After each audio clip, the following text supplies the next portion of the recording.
Okay, haven't done these in a while. So welcome back everybody to another video. Today we're gonna do 10 sport rules I would do today.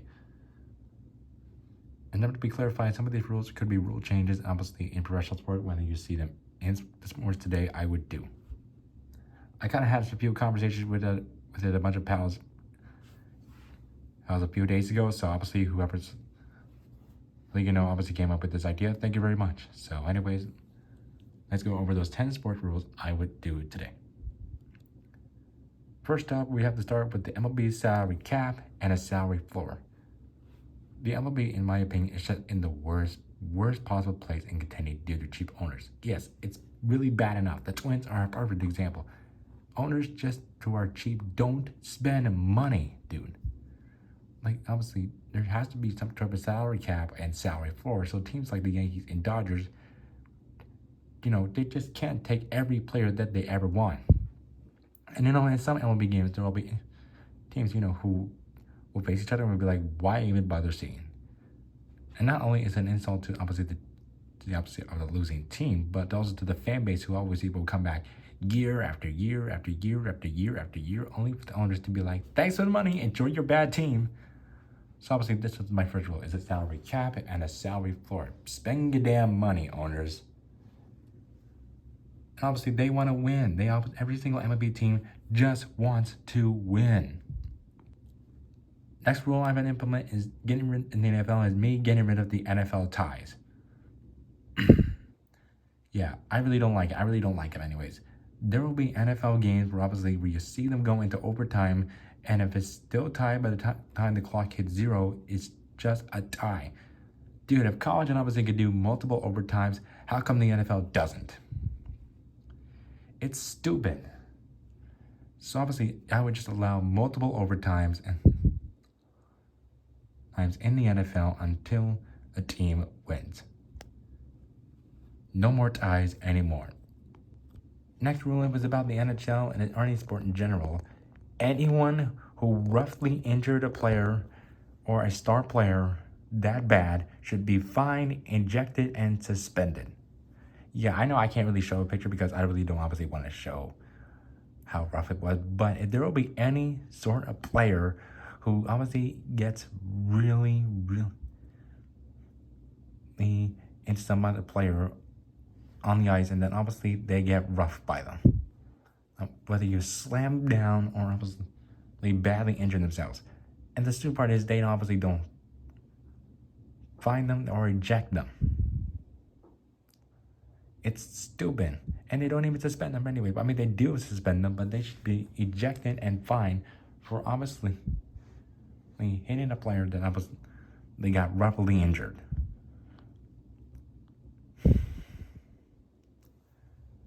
And you obviously should not be allowed to roughly injure somebody, because they're obviously, if you obviously just want to just going into a fight with them, don't roughly them, okay? So anyways, athletes should not be allowed to roughly injure anybody. No more wrestling, no more fighting. Obviously, it's not wrestling, okay?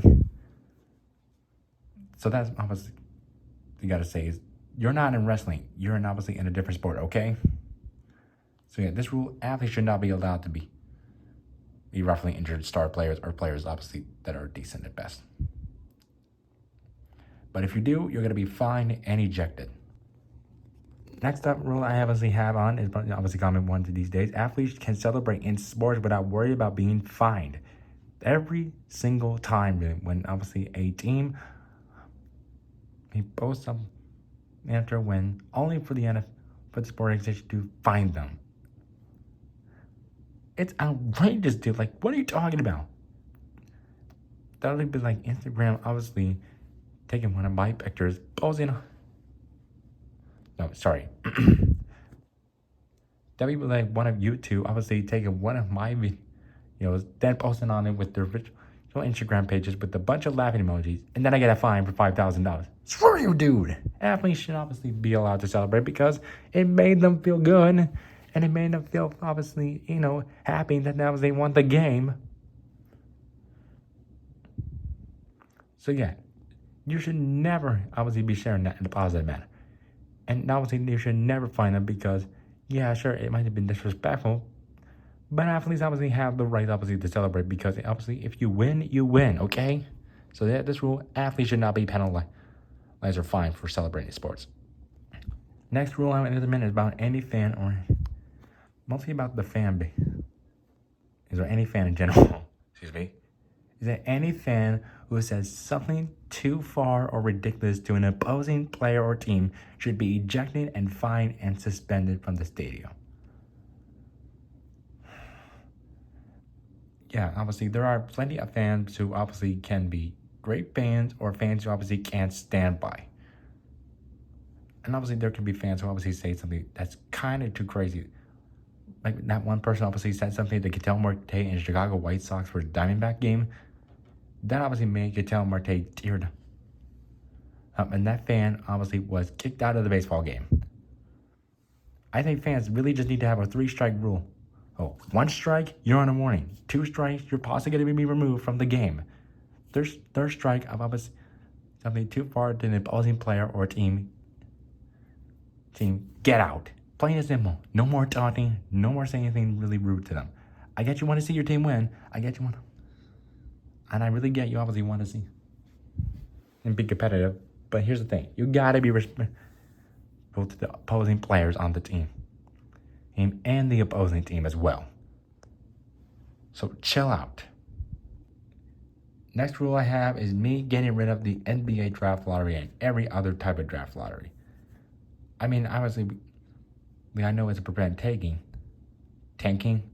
That's correct. Obviously, I said it. But it's really not that good at all. If you're the worst team, let's say like the NFL, if you're the worst team in the league, you should get the number 1 pick. If you're the second worst team, you should get the number 2 pick.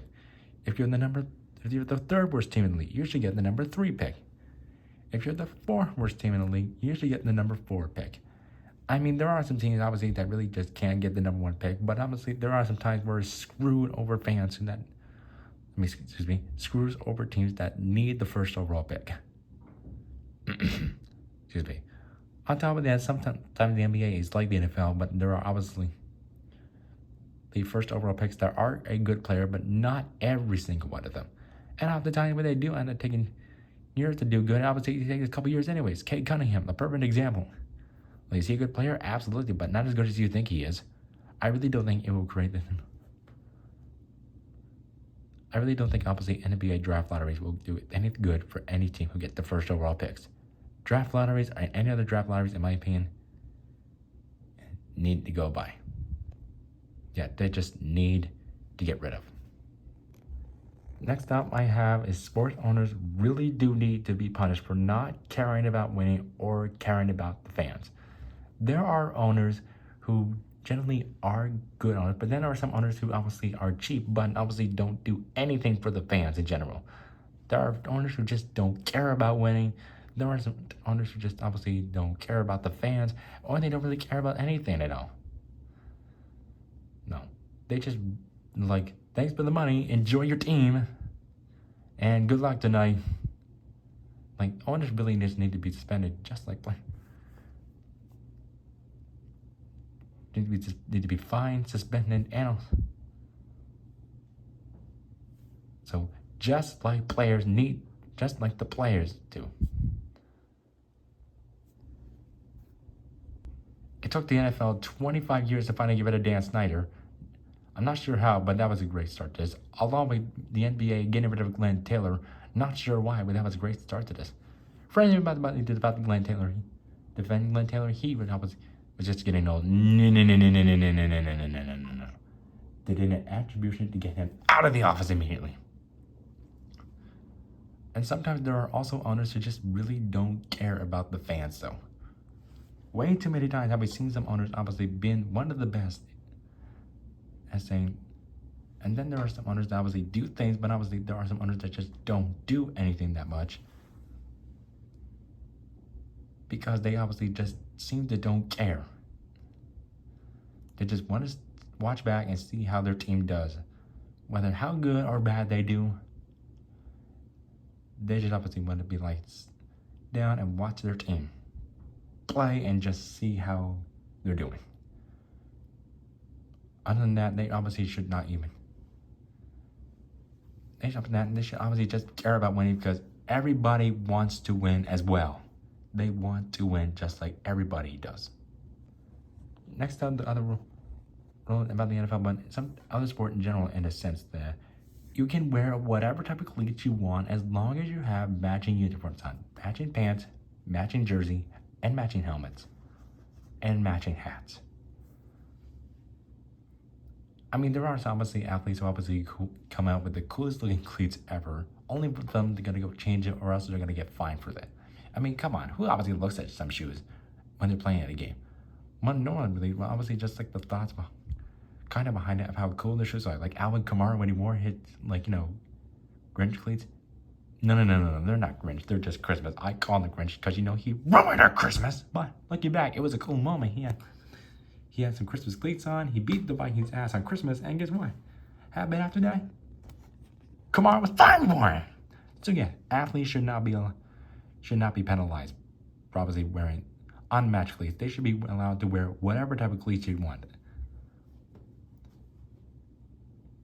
Even if they don't match, they obviously should be allowed to wear whatever type of cleats they obviously or shoes they want, as long as they have matching uniforms. End of story. Next rule I want to implement is that athletes, coaches can swear in the game and interviews. Look, I'm sorry, everybody. Like, if you're obviously wanting to obviously interview a player who really got messed over or lost so badly, well, listen here. Don't talk to them or interview them. And obviously, if you're gonna obviously hear some, and obviously you're gonna hear some daddy words. Come on, it's Pat McAfee. He can go on ESPN and obviously say a bunch of F-bombs and swear words. How come athletes are supposed to talk like Barney the Purple Dinosaur? It's lame. I don't care. But come on, there are kids watching obviously during the game. Dude, some kids out there talk like construction worker the way it is. I mean, probably just a good example like that. Yeah, sorry, mom and dad. Yeah, it's only because of their parents. Again, sorry, mom and dad. Yeah, in this rule, athletes should not be fined or fined for swearing. So they should obviously be allowed to say those words, especially if you have kids in the game. Guess what? They're gonna know those words anyways. And the last final rule I got is mostly about the officials and every single sport in general, and that is referees or officials really need to be punished for bad calls, mistakes, or missed calls. There are some refs who obviously screw over a team during a game, and it really, really, really upsets them. And obviously, just like I'm going to say about everything about the owners, they need to be fined like players and suspended like players do. It took the MLB 30 years to finally get rid of Angel Hernandez. I'm not sure how they obviously got rid of him, but that was a great start to this. And for anybody gonna obviously say that he walked away, no. No, he didn't walk away. He dealt with a lawsuit, so they paid him a settlement to get the heck out of him out mid-season. Obviously, he was the worst official in the MLB history. Way too many times have we seen some MLB play. Many times have we seen a game with athletes come. Obviously in the middle of a game, obviously when they think they're winning, and then the ref screws them over because of a call that was not called, missed, or just a terrible call. Refs just need to stop doing that. They need to stop screwing over teams, because if they're in a game that they think they're gonna win, they need to stop doing that. They need to stop screwing teams over. Refs are way too blind, way too stupid, and they're really ignorant. In my opinion, they just really are just so stupid. And that's all gonna be for this video, everybody. I hope you all had a good time watching this video, and I was, obviously about the rules that I would put in today. But if you obviously agree or disagree, obviously, what I could have brought into this other video, but let me know in the comments. Comment, subscribe. Have a good rest of your day. Go Mariners, and I will see you guys in the next video.